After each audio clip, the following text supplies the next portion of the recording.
청와대에서 여의도로 한번 가보겠습니다. 주제 먼저 확인해보죠.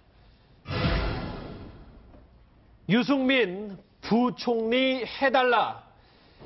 글쎄요, 공시는 일단 찬밥 신세인 걸까요? 문재인 대통령과 이번 대선에서 맞붙었던 유승민 의원의 경제부총리 제안을 했다는 보도가 나왔습니다. 일단 양측은 모두 사실 무근이라고 말하고 있는데요. 유승민 의원의 목소리부터 먼저 들어보시죠. 그런 이야기 들은 적 전혀 없습니다. 제안이 오지도 않았는데 무슨 그런 이야기 한다는 자체가 저는 왜 언론에 그런 보도가 나는지 이해가 안 됩니다. 예. 제안이 안 온 걸 가지고 뭐 제가 뭐라고 말씀드리기도 그렇습니다만은 생각 없습니다. 야당은 야당대로 역할이 있다고 생각합니다. 저희들이 협력할 거는 협력하고 또 잘못하는 거는 비판하고 그게 야당의 역할이니까 그 역할에 충실히 하도록 하겠습니다. 예. 그런데 이게 좀 궁금한 게 뭐냐면 이현정 의원. 네. 유승민 의원도 제안 받은 바 없다고 하고 제안한 쪽도 아니라고 하는데 계속 뭉게뭉게 피어나오는 이유가 있을 거 아닙니까? 그러니까 일단 이런 게 없었으면 이런 이야기 나오겠습니까? 일단 아마 이제 공식적으로 이거 자체를 확인해 주는 순간 이거는 뭐 기정사실화 되기 때문에 본인들도 이야기를 안 할 것 같은데 저는 충분히 뭐 개연성은 있는 상황이라고 봅니다. 왜냐하면 이미 지난 대선부터 시작해서 이 정부가 출범을 하게 되면 결국 이제 소수 정권이 되기 때문에 뭔가 이제 드림팀을 형성해야 되지 않겠는가. 즉 협치의 어떤 그런 테이블을 만들어야 되지 않겠는가라는 것이 이제 꾸준히 논의가 되어 왔었고 그런 어떤 구체적인 표현 방식이 결국 이제 저 후보들을 내각에 참여시키는 방식 이제 이야기되어 왔었는데 근데 문제는 저렇게 이제 개별적으로 내각에 참여해서는 제가 볼 때는 효과는 별로 없을 것이다. 왜냐 어차피 내각이라는 게 이제 대통령의 어떤 통솔을 받는 거 아니겠습니까? 그렇다면 지금 유승민 후보의 경제관과 대통령의 경제관은 좀 다를 수가 있거든요. 그러면 저거가 충돌될 경우는 상당히 뭐 난감한 상황이 됩니다. 그렇기 때문에 저런 걸 하려면 원래 이제 DJP 방식으로 해서 뭔가 연정의 틀부터 먼저 만들어야 되죠. 예. 즉 정권은 함께 참여한다는 방식을 하면서 참여하는 것과 저렇게 개별적으로 참여하는 것은 분명히 다른 것이거든요. 그러니까 아마 유승민 지금 전 후보 입장에서 본다라면 아니 그 개별적으로 참여하는 것은 의미가 없다는 것이고 왜냐하면 저렇게 가서 경제를 살리면 괜찮은데 만약 그렇지 않고 갈등만 있게 나온다면 상당히 본인한테는 손해받게 되지 않는 것이거든요. 그리고 나중에 상당히 문제가 될 수 있는 것이고 그렇기 때문에 저렇게 내각 참여는 그렇게 간단한 문제가 아닙니다. 결국 내각 참여를 한다는 것은 뭔가 정권에 참여한다는 뜻이고 또 참여하면 성과를 내야 돼요. 성과를 내지 않으면 향후에 본인의 정책 행보도 상당히 타격을 받을 수가 있거든요. 그렇기 때문에 제가 볼 때는 아마 그 가능성은 그렇게 저는 크게 보지고 있지는 않습니다. 예, 그런데 소 국장님 또 일각에서는 지금 바른정당 현실이 워낙 녹록지 않으니 이렇게 분위기 좋을 때 내각에 들어가서 한 자리 요직을 유승민 의원이 해주는 것도 좀 당 차원에서는 도움이 되지 않겠느냐 이런 해석들도 있더라고요. 지금 보면 바른정당이 이제 모두 다 러브콜을 바른정당에 보내고 있죠. 아까 홍준표 전 후보도 바른정당 일부 의원들이 와줬으면 좋겠다라고 얘기했지 않습니까? 그렇죠. 마찬가지로 지금 말씀하신 것처럼 문재인 정부에서도 그런 흐름이 있고 예. 또 국민의당 일각에서도 뭐 바른정당이랑 좀 같이 해야 되는 거 아니냐 이런 얘기들이 지금 나오고 있는 그런 상황인데 이 바른정당 의원들이 조만간 아마 연찬회를 1박 2일로 가지면서 여러 가지 정리를 할 것으로 보이는데 그 자리에서 이제 이런 얘기들이 나오겠죠. 지금 왜 자꾸 이런 얘기들이 나오냐면 결국은 이 현재 의회 구도를 봤을 때 지금 이제 뭐 문재인 대통령의 이미지나 이런 것은 굉장히 호평을 많이 받고 있고 국민들이 잘하고 있다라고 하지만 이것이 계속 갈 수는 없는 것이거든요. 결국은 어떤 성과, 정치는 결과 아니겠습니까? 그 결과를 만들어내야 되는 그러한 시기에 이제 부닥치게 될 것이고 그때를 생각해 본다면 결국은 의회 내에서 이렇게 법안 통과를 통한 정책의 집행 이런 게 따라야 되는 건데 현재 더불어민주당 120석 가지고는 어렵단 말이에요. 그러니까 어느 야당과 어떤 협치 내지는 연대를 하지 않겠느냐라는 생각을 온 국민이 하고 있습니다. 지금 그렇죠. 그런 상황에서 보니까 이제 유승민 전 후보라든지 심상정 전 후보라든지 좋은 어떤 그동안의 선전한 이미지를 보여줬기 때문에 같이 하지 않겠느냐 이런 얘기들이 나오고 있는데 사실 2012년에 문재인 대통령이 상공회의소 강연에서 이런 얘기를 했어요. 내가 가장 존경하는 정치 지도자는 미국의 루즈벨트 대통령이다.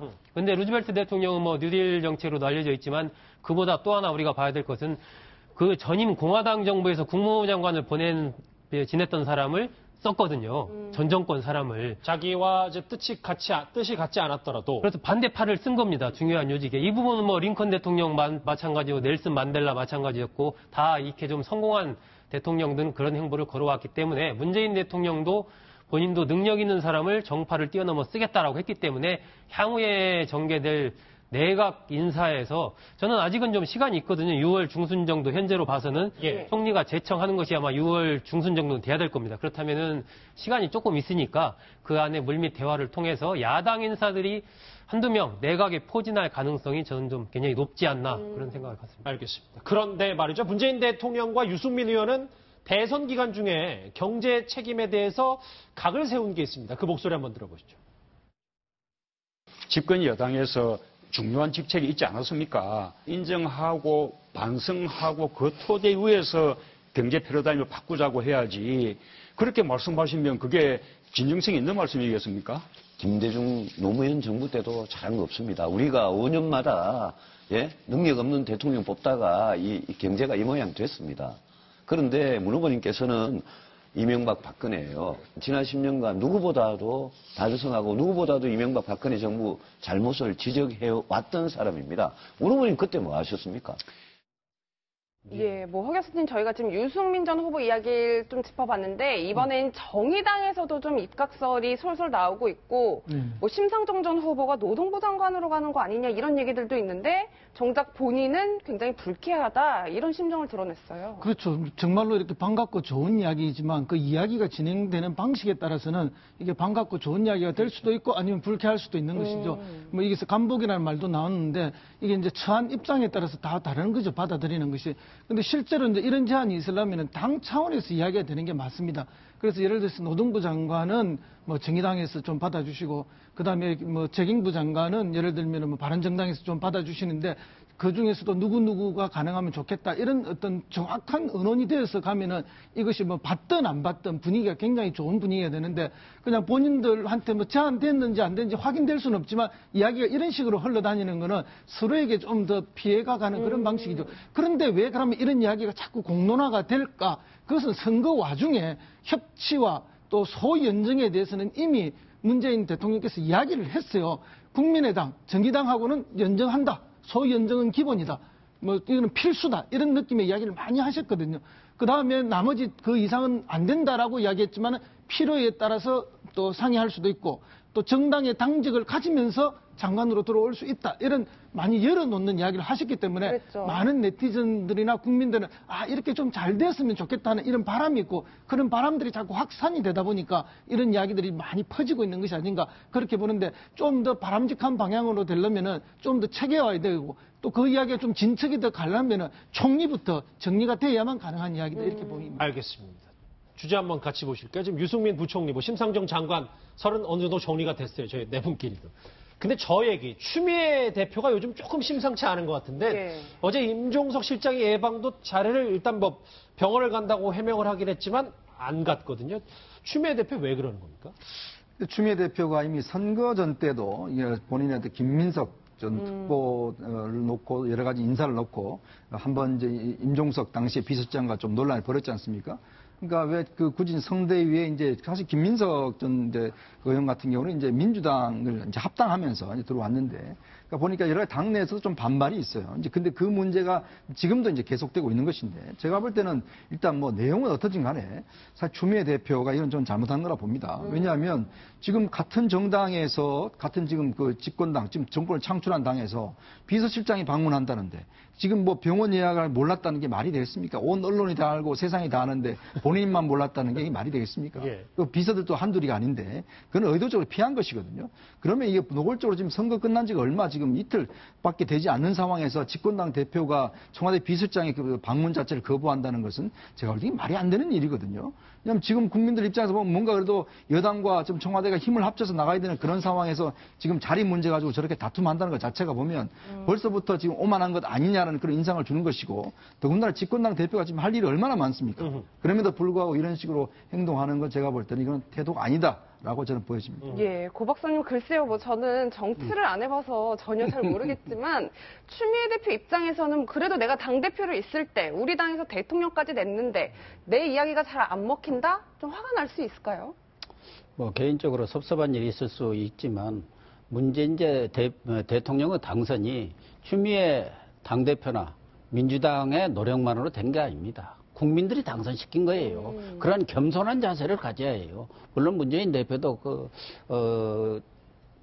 선거날 바로 저녁에 대선 상황실, 그 상황실에 가서 이거는 문재인 정부가 아니라 더 민주당 정부다 이렇게 얘기를 했어요. 그래서 예. 같이 가자 했기 때문에 뭐 지금 초기 인사에서는 다소 뭐 선거에서 노력했던 그런 분들이 좀 소외되는 것 아니냐 하는 느낌을 가질 수도 있지만 지금 농공 행상을 따질 때는 아니지 않습니까? 아직 3일밖에 되지 않았기 네, 때문에. 3일밖에 안 됐고 또 왜 그 공신들만 선거 공신들만 이렇게 가지고 나라를 끌어가는 건 아니지 않습니까? 통합이라는 통합정부를 만들고 협치를 만든다는 게 뭡니까?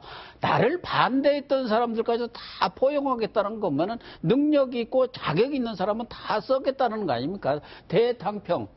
그런 것을 시발로 지금 이낙연 총리 내정자도 임명했다고 본다면은 뭐 농공행상에서 다소 뭐 이렇게 빠져서 잠시만요. 좀 섭섭한 고맙습니다. 측면. 죄송합니다. 지금 뭐 국민소통 수석 윤영찬 수석의 브리핑이 있습니다. 현장 목소리 한번 들어볼까요?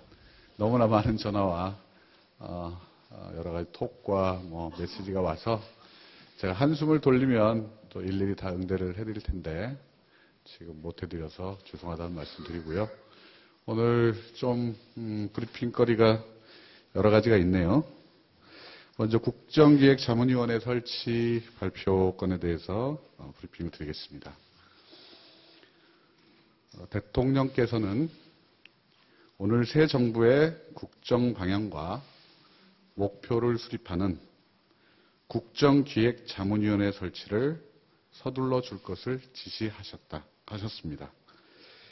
대통령께서는 새 정부는 통상적인 인수위원회 없이 출범하였기 때문에 국민 의견을 충분히 수렴하여 국정 방향과 목표를 수립할 체계가 필요하다고 말씀하시며 국정기획자문위원회를 빠른 시일 내에 구성하여 대선 공약 내용을 바탕으로 국정 방향과 목표를 수립하고 이를 이행할 국정 운영 5개년 계획을 준비해야 한다고 강조하셨습니다.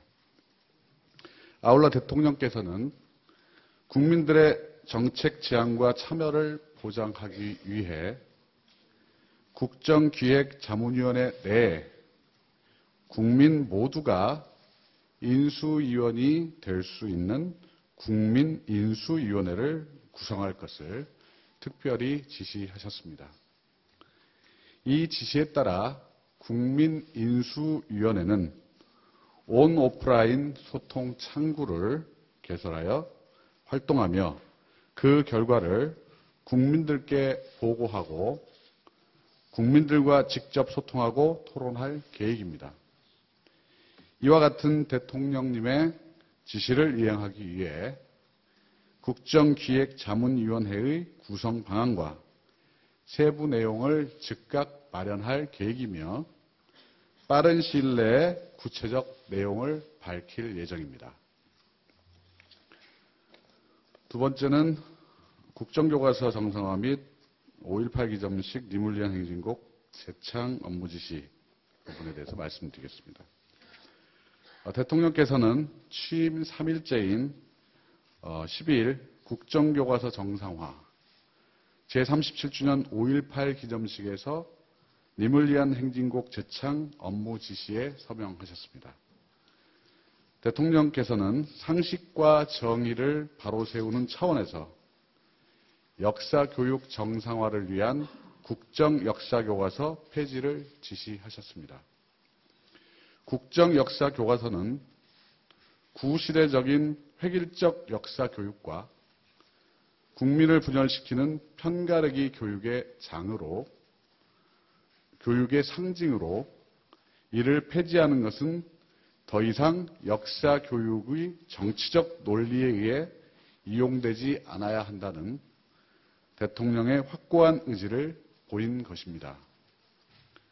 이를 위해 교육부는 2018년부터 적용 예정인 국검정 혼용체제를 검정체제로의 전환을 즉각 수정 고시할 것을 지시합니다.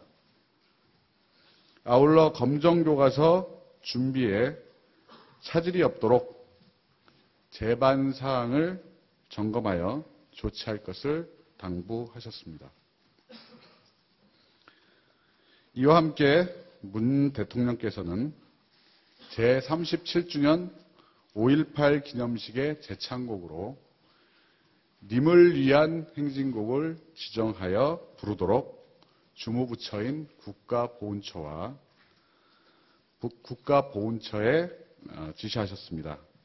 이는 정부 기념일로 지정된 5.18 광주 민주화운동과 그 정신이 더 이상 훼손되어서는 안 된다는 대통령의 강한 의지가 반영된 것입니다.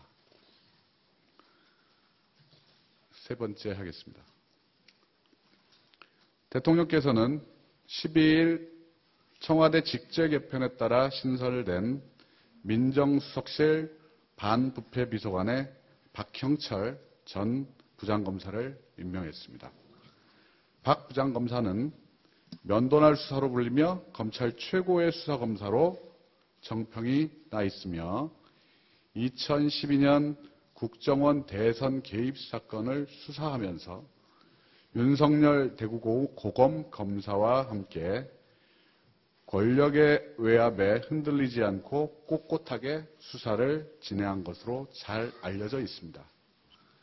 그러나 국정원 대선 개입 수사 이후 좌천성 인사로 수사직에서 배제되었고 결국 2016년 검찰을 떠나 변호사로 일을 해왔습니다.